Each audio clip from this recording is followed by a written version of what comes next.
রাধে রাধে বন্ধুরা, চলো আজ তোমাদের বলি। আর এটা কোন নদী? এটা হলো দামোদর নদী।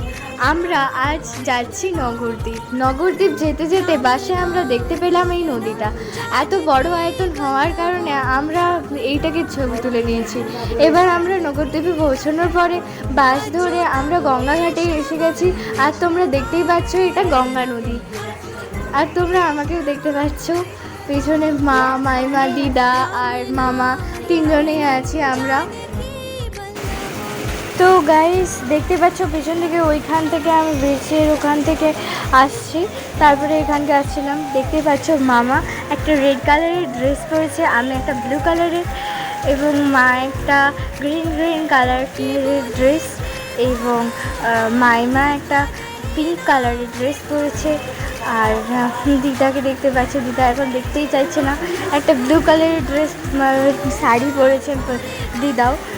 আর দেখতে পাচ্ছ মা এখন ব্লগ করতে আরম্ভ করে দিয়েছে। আর দেখতেই পাচ্ছ পেছন দিকে দিয়ে আছে। আর আমরা আছি এখন নবদ্বীপে। তো আমি তো তোমাদের একটা জিনিস দেখাবো, আমরা কোথায় আছি।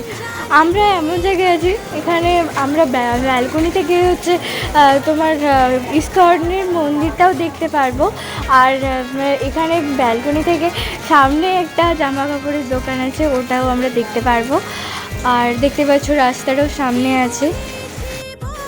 বিকেলের দিকে আমাদের একটু বেড়াতে যাওয়ার কথা আছে, কিন্তু এরকম একটু এখন বৃষ্টি পড়তেছে, কিন্তু ওইটা বৃষ্টিটা কমে গেলে আমরা যেতে পারি, নয়তো যাওয়া যাবে না। এখানে এসে খুব মজা হলো। এখানে যিনি মহারাজ, তিনি আমার আরুষি নাম দিলেন, এবং তিনি অনেক আমাকে আশীর্বাদ করলেন। এবং এখানে আমার দাদু, মানে মামাবাড়ির দাদু, তিনি হচ্ছে এখানে একটা গঙ্গার ঘাট আছে যেখানে সবাই স্নান করতে যায়, সেখানের ঘাটটা তিনি বাঁধিয়েছেন।